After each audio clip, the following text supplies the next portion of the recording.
여러분, 한 송이의 국화꽃을 피우기 위해서 봄부터 소쩍새는 그렇게 울었나 보다. 한 송이의 국화꽃을 피우기 위해서 천둥은 먹구름 속에서 그렇게 울었나 보다. 한 송이의 국화꽃을 피우기 위해서라는 그러한 시입니다. 우리 인생을 살아오면서 천둥이 치는 것도 겪으셨을 것입니다. 그리고 번개가 번쩍번쩍 하는 것도 만나셨을 거예요. 여러분, 우리가 삶을 살면서 부부싸움을 안 해보신 분이 별로 없으실 거예요. 혹시 부부싸움을 안 해보신 분 있으시면 손을 한번 들어보시겠습니까? 저만, 네, 앞에 계시네요. 네. 네. 여러분, 오늘 우리가 한 송이의 국화꽃을 피우기 위해서 앞부분 시를 잠깐 들었습니다. 하나님께서 우리에게 기대하시는 것은 꽃을 피우는 것입니다. 그리고 열매를 맺는 것입니다. 여러분, 믿음이 있는 곳에는 희망도 있는 것입니다. 희망이 무너져서 이 시간 풀썩 주저앉아서 울고 계신 분이 있으십니까? 우리 믿는 사람의 못은 계속 주저앉아 있는 데만 있는 것이 아닙니다. 오히려 일어서는데 믿는 사람의 못이 있습니다. 우리에게 찾아온 천둥, 그리고 번개가 번쩍번쩍 치는 것, 먹구름이 내려앉는 것, 그것이 영원할 것 같습니까? 그렇지 않습니다. 언젠가는 주님의 은혜로 모든 것이 다 끝나게 될 것입니다. 아니, 더 잘되기 위해서 우리의 삶 가운데 천둥도 있고 또 먹구름도 있는 것 아니겠습니까? 우리 인생 여기까지 오면서 만난 것은 순풍만 있는 것이 아닐 것입니다. 오히려 우리 인생에서 역풍도 만나셨을 거예요. 순풍만 우리를 잘되게 만듭니까? 그렇지 않습니다. 역풍이 오히려 우리를 더 잘되게끔 우리를 더 앞으로 나가게끔 하는 것을 보게 됩니다. 오늘 말씀해 보니까 누가 내 옷에 손을 대었느냐, 누가 내 옷에 손을 대었느냐, 그렇게 묻고 있습니다. 이 질문은, 누가 내게 손을 대었느냐, 이 질문은 근본적인 질문입니다. 왜 근본적인 질문이겠습니까? 바로 내 인생을 예수님 앞으로 이끌어가는 질문이기 때문에 그렇습니다. 이 시간도 예수님께서 누가 내 옷에 손을 대었느냐 물으신다면 저와 여러분은 어떻게 하시겠습니까? 우리 본문에 나오는 31절을 같이 읽겠습니다. 31절입니다. 같이 읽습니다. 제자들이 여짜오되 무리가 애워싸 이른 것을 보시며 누가 너에게 손을 대었느냐 물으시니까 하되.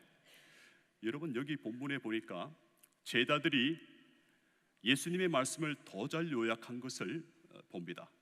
30절에 보면 예수님께서 내 옷에라고 하십니다.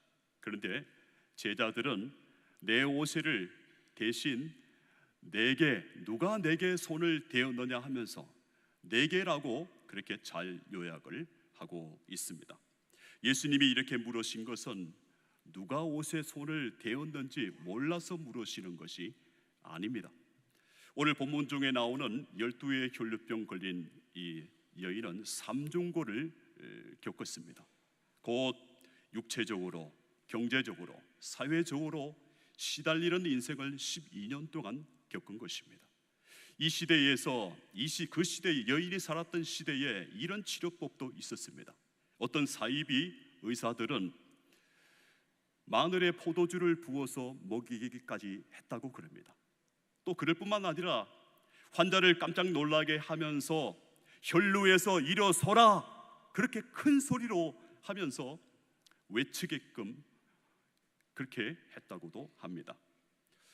여러분, 12년 동안에 이 여인에게 찾아온 것은 괴로움이요, 그리고 아픔이요, 그리고 죽음의 그늘이었습니다. 막막한 상황, 절망적인 그런 극단적인 그런 상황이었습니다. 경제적인 파산도 경험했습니다. 그런데 그 모든 것들을 통해서 아무런 효험도 보지 못했습니다. 오히려 병이 더 깊어져만 갔습니다. 이것이 바로 이 혈류병 걸린 여인이 맞은 시달린 그런 삼중고입니다.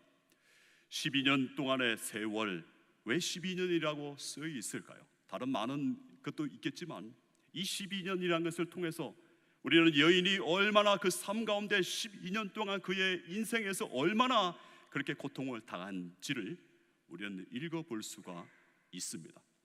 이 여인을 우리가 말한다고 치면 절망, 또 절망, 또 절망일 것입니다.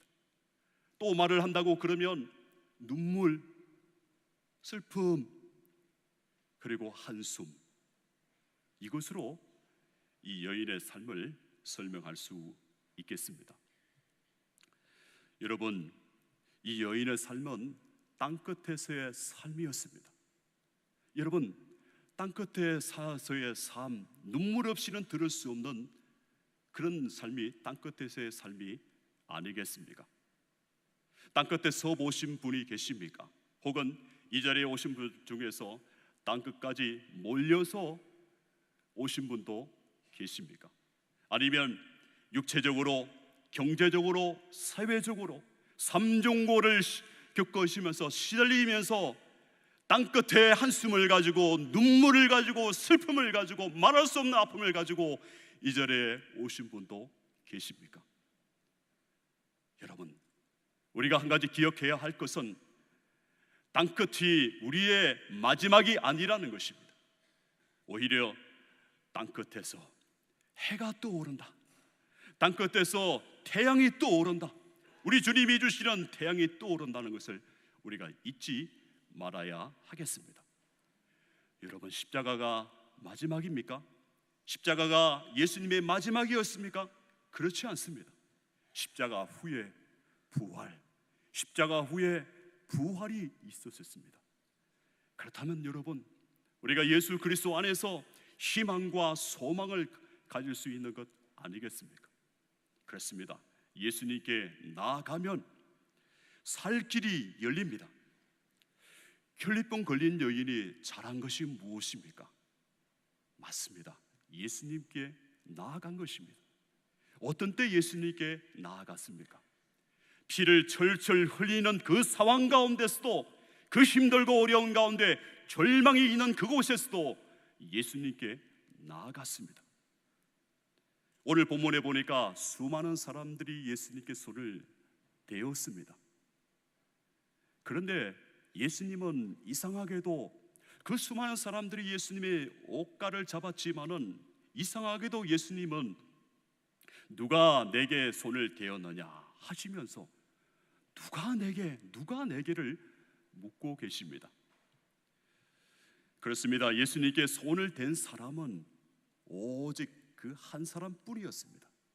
우리 오늘 28절을 같이 읽겠습니다. 28절입니다. 같이 읽습니다. 이는 내가 그의 옷에만 손을 대어도 구원을 받으리라 생각함이니라. 여러분, 이 여인의 생각을 보십니까? 이 여인의 생각은 굉장히 영적인 생각입니다. 영적인 생각. 이 영적인 생각이 내가 그의 옷에만 손을 대어도 구원을 얻으리라는 이 영적인 생각이 어디에서 나왔겠습니까? 그렇습니다.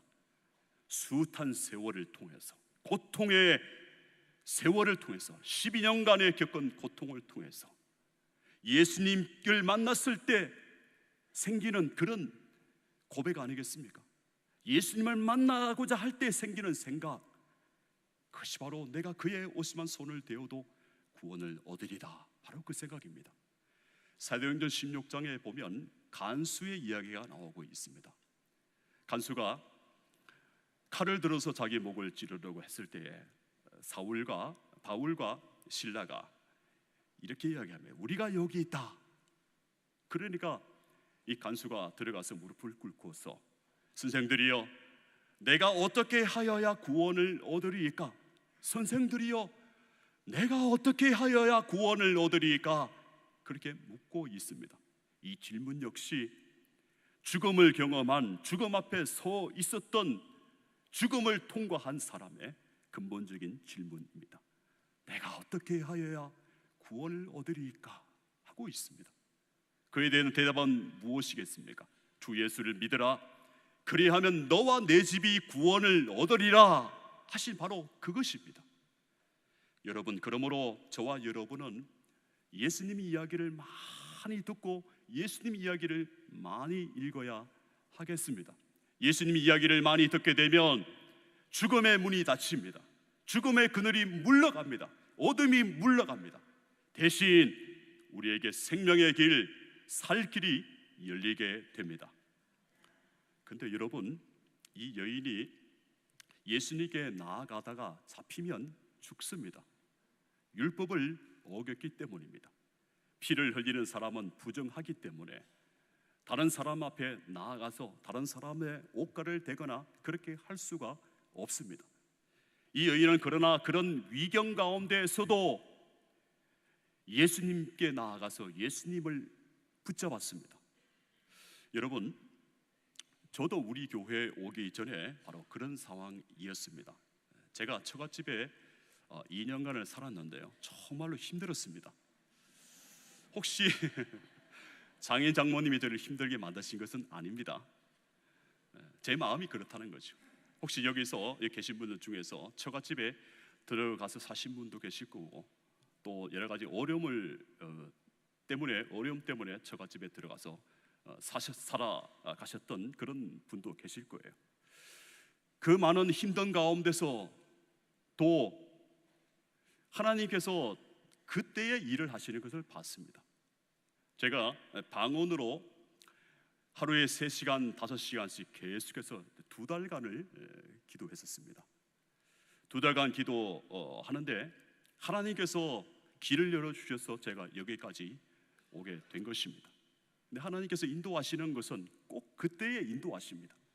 하나님께서 인도하시는 것은 꼭 신기하게도 그때에 정말 하나님께서 작정하시는 때에 인도하신 것을 보았습니다. 제가 기도를 통해서 3시간, 5시간 기도하는 동안에 기도를 통해서 우리 주님을 붙잡았더니 주님께서 저의 인생을 붙잡아 주셨습니다. 할렐루야. 그렇습니다, 여러분. 누가 내게 손을 대었느냐? 예수님이 우리에게도 질문하십니다. 예수님이 누가 손을 댔는지 몰라서가 아닙니다. 그렇습니다. 아무리 어렵고 힘겨워도 오늘 주님의 옷자락을 붙잡으시기를 원합니다. 주님은 누가 주님의 옷자락을 붙잡고 주님을 붙잡고 나가는지를 다 아십니다. 누가 내 옷에 손을 대었느냐? 누가 내게 와서 나를 붙잡았느냐? 손을 대었느냐? 바로 이 말은 여인의 입장에서는 어떤 의미겠습니까? 주님 없이는 못 살아요. 주님을 떠나기 싫어요. 주님과 영원히 살래요. 죽으면 죽을지 주님을 떠나지 못해요. 바로 그런 마음이 담긴 그 고백, 그것이 담겨 있는 것 아니겠습니까? 여러분, 저와 여러분도 이렇게 예수님께 나아가기를 원합니다. 사람들은 제 마음을, 또 우리 마음을 다 모릅니다. 여인의 마음을 다 모르는 것과 같습니다. 그러나 주님은 저와 여러분의 마음, 그 마음 다 아십니다. 어느 회사에 부장님께서 정직하게 일을 하는 그 부장님이 계셨습니다.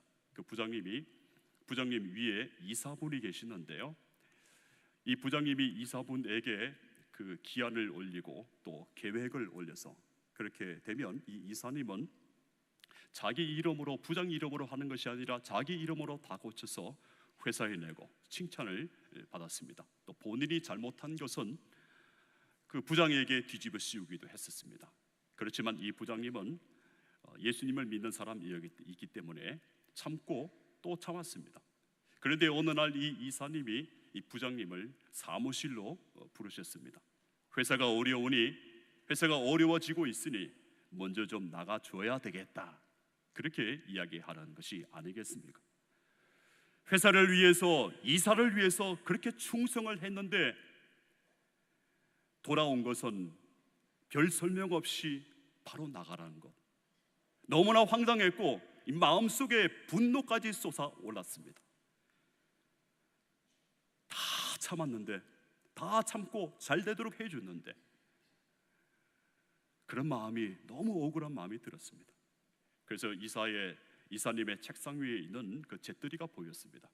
그 잿더리를 들고 그 머리를 내리쳐야 되겠다 마음의 결심을 하고서 그 잿더리로 손이 가는 동안에, 바로 그때에 그 이사님 뒤에 있는 그 벽에 예수님의 얼굴이 나타나는 것 아니겠습니까? 예수님께서 물끄러미 쳐다보시면서 아들아, 아들아, 내가 다 보았다. 아들아, 내가 다 보았다. 다 보았으니, 예수님이 다 보았다고 하시니 이제 무엇을 할 수 있겠습니까? 그래서 이 부장님은 알았다고 하면서 짐을 다 싸가지고 버스를 타고 집으로 가게 되었습니다. 그 동안에 사랑하는 아내의 그 얼굴이 떠오르고 또 토끼 같은 자식들의 얼굴이 떠올라서 눈물이 앞을 가리는 것 아니겠습니까? 그런데 그날 밤에 뉴스의 대문자 가게 이 이사님이 회사에서 얼마나 크게 횡령을 해왔는지 그 잘잘못이 밝혀지는 그런 뉴스가 나게 되었습니다. 구속되었지요. 그리고 그 다음날 아침에 회사에서 연락이 왔습니다. 우리가 그간의 사정을 다 아니까 그 부담을 다 안다. 와서 대신 그 이사가 나간 자리에 와서 대신 앉아서 일을 해줄 수 있겠느냐고 회사에서 그렇게 연락이 왔었습니다. 할렐루야. 그렇습니다. 여러분 하나님이 우리를 다 보고 계십니다. 그리고 내 마음을 다 아십니다. 내 마음을 다 아시면 되는 것 아니겠습니까? 우리 27절과 28절에 있는 말씀을 읽겠습니다. 27절과 28절의 말씀입니다. 같이 읽습니다. 예수의 소문을 듣고 무리 가운데 기어 뒤로 와서 그의 옷에 손을 대니 그의 옷에만 손을 대어도 구원을 받으리라 생각함일러라. 여러분, 혈류병 걸린 그 여인이 앞으로 올 수 없었습니다. 그래서 예수님 뒤로 와서 예수님의 옷가에 손을 대었습니다. 어떤 일이 일어났을까요? 고침을 받았을까요? 안 받았을까요? 고침을 받았습니다. 어떻게 하십니까? 고침을 받았습니다. 여러분, 그렇습니다. 예수님이 나를 고치실 것이라는 그 믿음을 가지고 이 여인은 나갔습니다. 예수님을 믿는 믿음이 있으면 하나님의 역사도 일어납니다. 고침의 역사가 있고 회복의 역사가 있습니다. 살 길이 열리는 것입니다. 여러분, 계란으로 바위를 치면 어떻게 될까요? 계란으로 바위를 쳐보신 적이 있으신가요? 계란으로 바위를 치면 계란이 부서집니다. 저만 안 사실이 아니죠. 세계무역센터에 부총재로 일하시는 이희돈 장로님이 계십니다. 이희돈 장로님은 이 계란과 바위를 두고서 이렇게 설명합니다. 믿음은 바위로 계란을 치는 것이다. 이렇게 이야기를 했습니다. 뭐라고요? 믿음은 바위로 계란을 치는 것이다. 확실하다는 것입니다. 이분이 이렇게 이야기를 했습니다. 사람이 할 수 있는 모든 최선의 일을 다 하십시오. 어느 분이 제게 이렇게 질문을 합니다. 제가 이렇게 해야 하겠습니까? 저렇게 해야 하겠습니까? 저는 이렇게 대답합니다. 이렇게 해도 성공합니다. 저렇게 해도 성공합니다. 하나님 안에 있으면 제가 만두 가게를 해도 성공합니다. 내가 하나님의 일을 하게 되면 하나님이 내 일을 하시기 때문입니다. 그렇게 이야기를 하셨습니다. 여러분, 뭐라고 이야기를 하셨나요? 하나님 안에 있으면 성공합니다. 하나님 안에 있으면, 예수님 안에 있으면 성공합니다. 내가 하나님의 일을 하면 하나님이 내 일을 하십니다. 바로 그것이 이분의 신앙의 고백이었습니다. 여러분, 우리 삶이 삼중고, 곧 육체적으로, 경제적으로, 사회적으로 고난을 겪고 있습니까? 그 고난을 겪으면 겪을수록 이 혈류병 걸린 이 여인처럼 과감하게 예수님께 나아가시기를 간절히 바랍니다. 혹시 이 자리에서 나아갈까 말까, 예수님께 목숨을 걸까 말까 그렇게 하시는 분이 있으시다면 제 대답은 더욱 과감하게 예수님께 나아가라고 하는 것입니다. 예수님은 예수님을 신뢰하는 자에게 능력으로 임재해 주십니다. 믿음이라는 것은 전폭적인 것입니다. 우리가 예수님을 신뢰하고 하나님을 의뢰하기만 하면 그 의뢰하는 것만큼 예수님이 우리에게 만나 주십니다. 여러분, 우리의 이 외적인 그 삶이 잘 안 되었을 때에 우리의 이 내적인 것, 영적인 것, 마음은 더 깊어집니다. 전립선 걸린 여인을 보면 알 수 있습니다. 고통이 그 여인으로 하여금 더 내적으로 더 깊어지게 만들었습니다. 내가 어떻게 해야 구원을 얻으리까? 이렇게 깊어진 것 아니겠습니까? 우리는 인생의 아이러니가 아닐 수 없는 것을 봅니다. 고통이 예수님을 만나게 했다는 것. 여러분, 잘 되어야 예수님을 만날 수 있습니까? 아닙니다. 오히려 시련과 역경을 통해서 예수님을 더 잘 만날 수 있다고, 그리고 고통이 은혜의 통로라고 저는 감히 말씀드릴 수 있겠습니다. 어느 집사님은 그 사업을 하시는 분이신데요, 이 사업을 하시다가 근 잘 안 되어서 약 20억 정도의 빚을 지시게 되었습니다.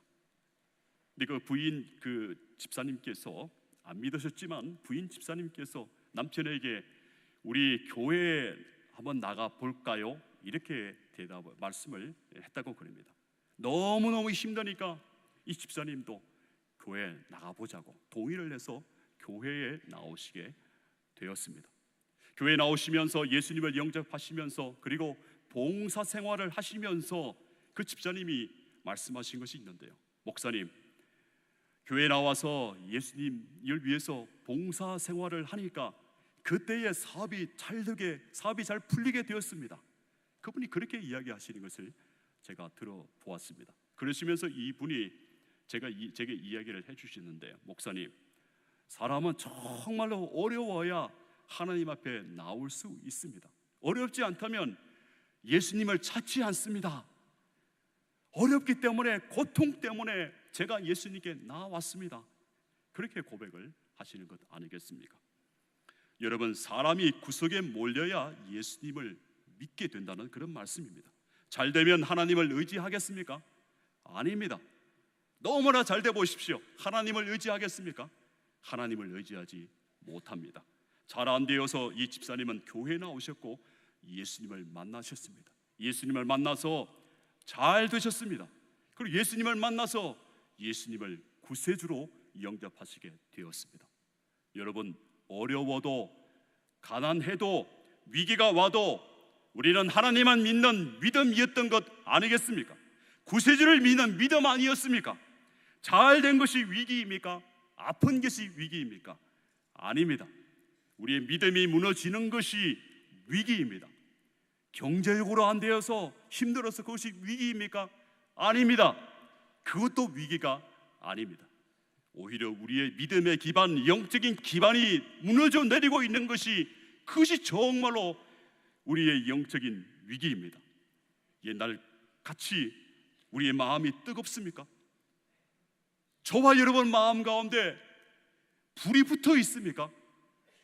그렇지 않다면 불이 붙게 해달라고, 다시 옛날에 뜨거웠던 믿음으로 돌아가게 해달라고 이 시간을 통해서 예수님께 간청하시는 저와 여러분 되기를 간절히 빌고 원합니다. 누가 내게 손을 대었느냐? 누가 내게 손을 대었느냐? 이 질문에 담긴 것은 단지 예수님의 옷가만 만지면 모든 병이 낫는다, 그것이 핵심입니까? 그것이 아닙니다. 마가복음 3장 10절에 보면 이런 말씀이 있습니다. 이는 많은 사람을 고치셨으므로 병으로 고생하는 자들이 예수를 만지고자 하여 몰려왔음이더라. 이는 많은 사람을 고치셨으므로 병으로 고생하는 자들이 예수를 만지고자 하여 몰려왔습니다. 예수님께 나아가면 모든 문제가 다 해결된다는 그런 소문이 퍼졌습니다. 그래서 예수님을 미신적으로 믿게 되었습니다. 그런데 오늘 우리가 본 마가복음의 말씀은 그렇지 않다고 합니다. 여러분, 예수님을 구주로 안 믿어도, 하나님의 아들로 믿지 않아도 우리의 병은 나을 수 있습니다. 제 신학교 동기 목사님이 있으신데요, 독소에서 교회를 섬기고 있습니다. 그런데 이 목사님에게 하나님이 병 고치는 은사를 주셨어요. 그래서 암 환자, 암을 가진, 죽을 병을 가진 분이 이제 마지막에 병원에서도 포기한 그 환자가 어떻게든지 이 목사님을 알고서 찾아 오시게 되었습니다. 어떻게 되었을까요? 암병이 다 떠나고 나았습니다. 그런데 제가 충격적인 이야기를 들었습니다. 암 문제가 해결되고 암병이 다 떠나갔는데 이상하게도 그 사람이 교회에 안 나오더라는 것입니다. 교회를 안 나오더라는 것입니다. 그 교회가 어디인지 궁금하시죠? 네. 여러분, 누가 내게 손을 대었느냐? 예수님께 손을 댄 많은 사람들이 있었습니다. 제자들도 묻습니다. 주여, 누가 주님께 손을 대었다고 그러십니까? 수많은 사람들을 보십시오. 수많은 사람들이 예수님의 옷가를 만진 것 보시지 않습니까? 그런데 예수님은 누가 내게 손을 대었느냐 하시면서 이 혈류병 걸린 이 여인의 행동을 특별하게 구별하여서 보셨습니다. 그렇습니다. 예수님은 아십니다. 저와 여러분이 오늘 삶 가운데서 예수님을 붙잡고 사시지 않는지 아십니다. 오늘 교회 나올 때에 성경을 한 번도 읽지 않다가 먼저 가사에서 이렇게 하고 나오시는지도 우리 예수님은 아십니다. 여러분, 누가 내게 손을 대었느냐? 이렇게 예수님이 큰 소리로 많은 사람들이 있는 가운데서 말씀하시면서 오늘 31절에 이렇게 말씀하십니다. 이 일 행한 여자를 보려고 둘러보시니, 예수님이 주위를 둘러보셨습니다. 그런데 여러분, 예수님은 이 여인을 왜 불러내셨을까요? 왜 하필 이 여인을 그 많은 사람들이 있는 가운데 불러내셔야 했을까요? 이 여인은 아마 비밀스럽게 옷가만 만지고 병 문제만 해결되고 떠났을 수도 있었을 것입니다. 그런데 여러분, 이것을 과연 인격적인 만남이라고 그렇게 말할 수 있겠습니까? 여러분, 단지 여러분의 문제만 해결받고 살아가는 사람만 되지 않기를 원합니다. 누가 내게 손을 대었느냐 하시면서 예수님은 그 여인을 공개적인 자리로 불러내셨습니다. 여러분, 우리가 예수님을 만난 그런 간정, 이 혈류병 걸린 여인의 간정처럼 그런 나음 경험, 잘 되는 경험이 있다고 하면 그 경험들, 예수님을 만난 그 경험을 내 속에서만 가지고 살았어야 되겠습니까? 아닙니다. 저와 여러분의 예수님을 만난 그 간정을 우리가 공개적으로 이야기할 수 있어야 되겠습니다. 예수님과의 만남이 여러분의 인생에 있다면 숨기지 마시길 바랍니다. 만약에 이 예배에 참석하신 분 중에서 예수님이 나와 무슨 관계가 있고 또 예수님을 진정으로 만나지 못했다고 하면 예수님이 누구신지, 예수님의 십자가와 그 보혈이 무엇인지, 어떤 의미를 가지는지 꼭 예수님께 또 만나는 사람에게 가르쳐 달라고 간청하시면서 꼭 돌아가시는 저와 여러분 되기를 원합니다. 여러분, 종교개혁은 로마 가톨릭 교회가 성경과 초대 교회가 믿는 그 믿음에서 떠나서 변질되었을 때에 일어났습니다. 스위스의 종교개혁자 요하네스 깔뱅이 있습니다. 칼빈이라고 그러죠. 이 요하네스 이 깔뱅은 이 프랑스에 있는 개혁 교리를 받아들인 이 로마 가톨릭 교회 국가였던 그 프랑스에 있는 그 중에서 개혁 교리를 받아들였던 사람들이 있었습니다. 그 사람들 중에서 어떤 이들은 로마 가톨릭 교회가 두려워서 또는 로마 가톨릭 교회가 지급하는 많은 것들, 그런 혜택 때문에 자기가 개혁 교회 교리를 믿고 따른다는 것을 숨기고 그 로마 가톨릭 교회의 예배의 미사에 참여를 하게 되었습니다. 그 사실을 안 이 요하네스 깔뱅은 편지를 씁니다. 그 사람들에 대해서 니고데모파라고 불렀습니다. 왜 니고데모파이겠습니까? 니고데모는 밤중에 예수님을 찾아왔습니다. 은밀하게 찾아와서 예수님에게 찾아와서 예수님 믿는 믿음이 무엇인가를 물었습니다. 바로 그것이 니고데모파입니다. 저와 여러분은 니고데모파입니까? 아니면 어디서든 나는 예수님을 그리스도로 믿는 사람입니다 라고 당당하게 말하는 바로 그런 사람입니까? 여러분, 예수님은 다른 사람의 대답을 원하시지 않습니다. 예수님은 저와 여러분 한 사람 한 사람의 대답을 원하십니다. 예수님을 만난 것이 저와 여러분에게 무슨 영향을 주었고 어떤 은혜가 있으며 예수님의 십자가가, 예수님의 보혈이 내게 무슨 의미가 있는지 당당하게 고백하라고, 당당하게 증거하면서 살라고, 간증하며 살라고, 전하며 살라고 그렇게 말씀해 주셨습니다. 여러분의 대답을 원하십니다. 여러분, 예수님은 하나님의 아들이십니다. 나의 죄를 십자가에 흘리신 피로 다 씻어 주셨습니다. 바로 이 고백을 가지시고 살아가는 저와 여러분 되기를 간절히 원합니다. 우리 마지막으로 34절을 읽겠습니다. 34절입니다. 같이 읽습니다. 예수께서 이르시되 딸아 내 믿음이 너를 구원하였으니 평안히 가라. 내 병에서 놓여 건강할지어다. 여기에 보니까 딸아 내 믿음이 너를 구원하였으니 평안히 가라, 평안히 가라 그렇게 말씀하십니다. 여인이 간 길은 어떤 길일까요? 그렇습니다. 예수님을 만났으니 평강이 있고 평안이 있는 길, 바로 그 길이었습니다. 우리가 가야 할 길입니다. 근데 여기 보니까 이 평강, 평안이라는 말은 그냥 아무런 근심 없이 걱정 없이 경제적으로 걱정 없이 건강하게 살아가는 그것을 의미하는 게 아닙니다. 오히려 평안과 평강은 예수님과 우리 하나님과 올바른 영적인 관계를 맺으며 살아가는 바로 그것을 평안히 가라, 평강, 바로 그것이 평강의 의미입니다. 오늘 말씀에 보니까 구원과 평강은 같이 가는 것입니다. 예수 그리스도를 믿는 사람은 평강의 삶을 누릴 수 있습니다. 예수님을 나의 구세주를 믿고 구속함을 받고 구속받은 그 믿음을 가지고 예수 그리스도의 십자가와 그 보혈을 믿고 나가는 사람에게는 하나님이 평강과 기쁨도 허락해 주시는 것입니다. 그러므로 여러분, 우리가 걱정하지 맙시다. 염려하지 맙시다.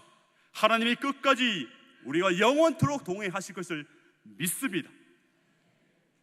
오늘 외경에 보니까, 외경이 있는데 외경에 보니까 이 혈류병 걸린 여인이 예수님이 갈보리 십자가로 올라가는 그 힘드신 가운데 얼굴에 땀을 닦아드리기 위해서 수건을 내드리셨다고 하는 것을 읽어본 일이 있습니다.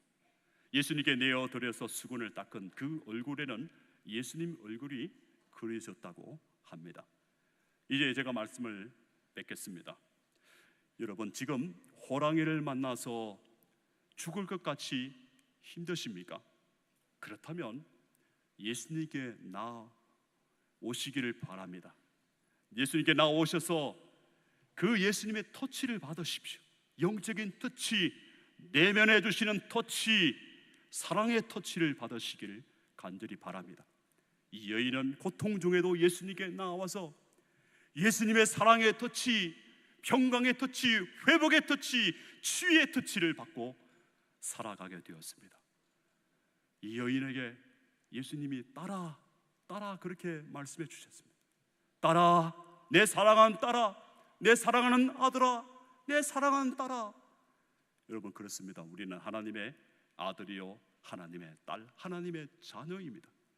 이 딸은, 이 혈류병 걸린 여인은 따라 그 예수님의 사랑을 받고 예수님을 마음에 담고서, 사랑을 마음에 담고서 인생을 살더라도 그렇게 살아갔습니다. 따라 할 때 예수님께서 이 혈류병 걸린 여인과 부녀 관계를 맺은 것이 아니겠습니까? 예수님은 아버지시요 이 여인은 딸이 되었습니다. 그렇습니다. 사랑하는 딸이 가는 곳에 어디로 가든지 아버지의 마음은 이 딸과 우리 사랑하는 우리 아들과 사랑하는 딸, 우리들에게 바로 아버지의 마음, 우리 주님의 마음이 거기에 있습니다. 누가 내 옷에 손을 대었느냐? 이 질문에 여러분은 어떻게 대답하시겠습니까? 예수님이 이 사랑의 터치, 회복의 터치, 영적인 회복의 터치, 이 터치를 받으라고 오늘 저와 여러분을 불러내고 계십니다. 예수님이 나를 불러내고 계시다면 나는 어떻게 해야 하겠습니까? 십자가 앞으로, 주 예수님 앞으로 더 가까이, 더 가까이 예수님의 터치, 사랑의 터치, 은혜의 터치를 받을 수 있도록, 십자가의 보혈의 터치를 받을 수 있도록 저와 여러분이 더 예수님께 가까이 나가기를 간절히 바랍니다. 여러분, 주님의 사랑을 저버리지 맙시다. 사랑하는 딸아, 사랑하는 아들아, 이렇게 부르시면서 사랑을 받으라 하시는데 우리가 어떻게 예수님의 사랑을 뿌리치며 뒤돌아 서겠습니까? 여러분, 사랑하는 여러분, 우리 모두가 주님의 이 사랑으로 잘 될 줄로 믿습니다. 잘 될 줄로 믿습니다. 아멘. 기도하겠습니다. 주신 말씀 감사합니다. 예수님의 사랑, 예수님의 사랑의 터치를 받았사오니 더 예수님의 구속의 은총과 그 은혜를 받는 우리 모두가 되게 하시기를 간절히 빌고 원합니다. 우리가 여기 있습니다. 주님이 부르신다면 그 사랑의 터치를 받게 하여 주옵소서. 예수 그리스도 이름으로 기도합니다. 아멘. 우리 이 시간에 함께 통성으로 기도하겠습니다. 이 나라를 위해서, 우리 교회를 위해서, 그리고 휴가 중이신 담임 목사님을 위해서, 그리고 우리 각자의 오늘 받은 은혜를 가지고 함께 주여 한번 부르면서 통성으로 기도하겠습니다. 주여